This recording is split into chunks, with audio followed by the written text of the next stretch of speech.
Ladies and gentlemen, welcome back to another NFL Reddit reaction video. Now, as a lot of you can probably imagine, we have a couple important things to talk about today, and unfortunately, one of them is not good at all. So before we hop right into the video, don't forget to use code WyattzWorld on G Fuel or Prize Picks, where you can save yourself a discount on any G Fuel products, or guarantee yourself to win a free $50 with your first $5 wager on Prize Picks when you use code WyattzWorld at sign up. But that's all I got for plugs. Let's get into reacting to the NFL.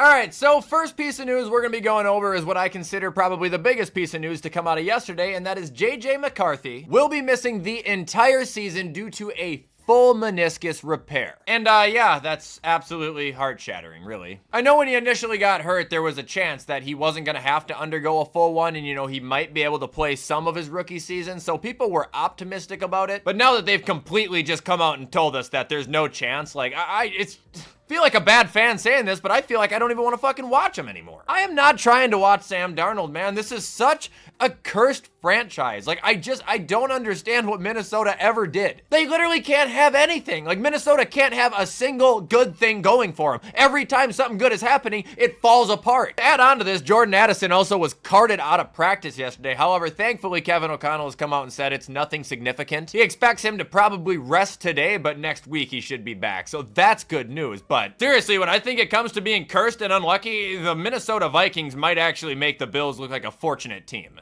Moving on to the next big piece of news that came out of yesterday, the Patriots traded Matt Judon to the Falcons for a third-round pick. Now, I'm not gonna lie, I think that was kind of a lot for the Falcons to trade for a 32-year-old. Like, that's pretty wild. But it brings good value to New England, and I think that the Falcons are gonna get good value in return. Judon, I believe, can still play. He can still bring an impact to that team. And also, on the positive note, he said a new contract is not imminent. He will play his current one out, so as long as he doesn't fucking Hassan Reddick them, their defense should definitely see a bump this year.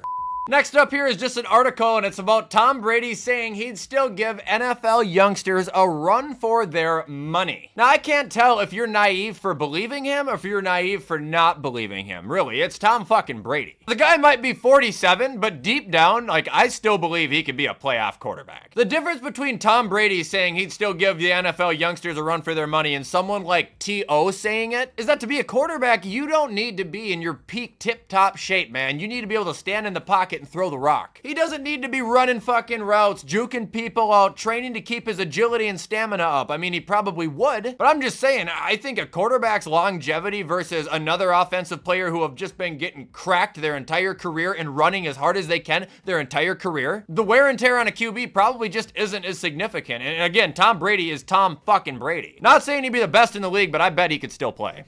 Back to the Vikings now and showing how shitty luck they have. Here is a list of every first-round player since 1990 who has ever missed their rookie season. So if you look at this list, you'll notice that there is, a number of quarterbacks on here. 4 to be exact if you count JJ McCarthy. But what do you notice if you guys pause the video and look at all of them? 2003, Carson Palmer was a bench warmer. 2005, Jason Campbell was a bench warmer. 2020, Jordan Love was a bench warmer. 2024, JJ McCarthy, torn meniscus. He's been the only first-round quarterback since 1990 to miss his rookie season due to an injury. Like, it is a curse, man. The world does not want him to play. We can't have shit.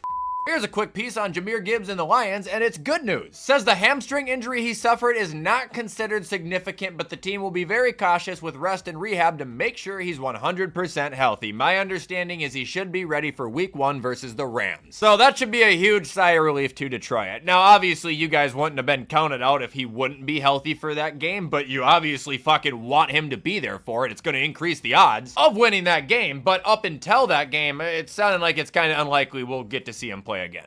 Here's a piece of uplifting news for 49er fans. Says yesterday, Brandon Aiyuk was at practice watching it unfold for the first time in several days. I've said it since the beginning, I repeated myself in the middle, and I will repeat myself at the end of this fucking stupid movie that's been going on all offseason. Brandon Aiyuk ain't going anywhere. 99% of the time this happens, the person stays put unless they are a veteran. And I'm talking a real veteran, not someone who's 26 years old and has played in the league for 4 years. He has no reason to leave other than money. Like, they're going to get him his money. And then this entire summer will go down as one of the biggest laughing stocks in potential trade history. Here's a good question that shouldn't even be a question, but it says, which coach is most likely to be fired first in the 2024 season? Dennis Allen, no question. Nobody else is on that hot of a seat. Now, there are coaches who I think are on a hot seat. You know, this might be their last season. They might not make it the full season. But if any head coach is going to get the axe before anybody else this season, it's going to be Dennis Allen. If the Saints start out 0-3, I'm not saying they will, but if they did, I think he'd get the axe right there. The Raiders fired him after week 4 back in 2014, man. Brother's time is ticking. Browns' Michael Hall Jr. has been arrested for reportedly putting a gun to his fiance's head. All right, he had a good career. That was nice. Didn't he just get drafted? Like literally 2024? And this is a heartbreaking piece of info, but Tavon Austin has announced his retirement from the NFL. Now, I know his NFL career was not very illustrious, but if you know West Virginia Tavon Austin, back with Geno Smith, the Hell and Back highlight tape with Kid Ink on YouTube, go watch it. Guy was a college legend at West Virginia. This should be cool. This is going to be a list of the top 25 NFL players who are 25 years old or younger. So scrolling all the way to the bottom. At 25, we've got Will Anderson at age 22. 24 is Creed Humphrey at age 25. Number 23 is Hakuna Matata Puka Nakua, also age 23. 22 is Bijan, he is 22. 21 is Garrett Wilson at 24. 20 is Jalen Carter at 23. Then at 19, we have Gibbs at age 22. 18 is Laporta at age 23. 17 is T-Law, age 24. 16 is Jalen Waddle, age 25. 15 is Trent McDuffie, age 23. 14 is Hutch at 24. 13 is Sauce at 23. 12 is Purdy at 24. 11 is Love at 25. 10 is St. Brown at 24. 9 is Kyle Hamilton at 23. 8 is CJ Stroud at 22. 7 is Tristan Wirfs at 25. 6 is Penei Sewell at 23. 5 is Pat Surtain at 24. 4 is CeeDee Lamb at 25. 3 is Jamar Chase at 24. And then at 2, we got Micah, who is age 25, and 1 is Jefferson, also age 25. I was about to ask where Nick Bosa is, but I think he turned 26 last year. Not a bad list, though. Massive gut-wrenching piece of news out of Buffalo, but we have placed Chase Claypool on IR, ending his season. For those who are wondering, am I okay? No, I'm not. Thank you for asking. Thank you for caring, but I'm not okay. Finally go out and get ourselves a superstar. We finally go out and get ourselves a top 3 receiver in the league, and what happens to him? He gets hurt. Guy would have literally had more yards than both Jalen Waddle and Tyreek combined. It's bullshit. Here's a piece of scary news about Ravens tight end Mark Andrews, but it turns out to be good news. So he was in a car accident yesterday, but was evaluated by team doctors and appears to have escaped without any injuries. It's always kind of grounding to see these posts because it's just a good reminder that like legitimate accidents can happen to fucking anybody. And obviously we know that some horrible things have happened to people already this offseason, but football players, like they're just people too, man. So it's very good that Mark was able to avoid any injuries, and please just drive safe out there. He even says, keep a damn seatbelt on. And to bring this video to a close, I guess we're gonna have a live reaction here. 13 minutes ago, Adam Schefter just tweeted, Bills Pro Bowl linebacker Matt Milano, who left Tuesday's practice injured, has torn his bicep. Milano will now be out indefinitely and will undergo surgery on his torn bicep with hope of trying to return later this season, possibly in December. Are you fucking serious? Second straight year for him now. Dude, I can't catch a break. We know how significant he is to our defense. We know that we need him out there. We know what we are when he's not out there. Sean McDermott pulled a masterclass off last year with all the defensive stars he was missing, man. If he can do it again, this guy better get signed for fucking life. This is pathetic.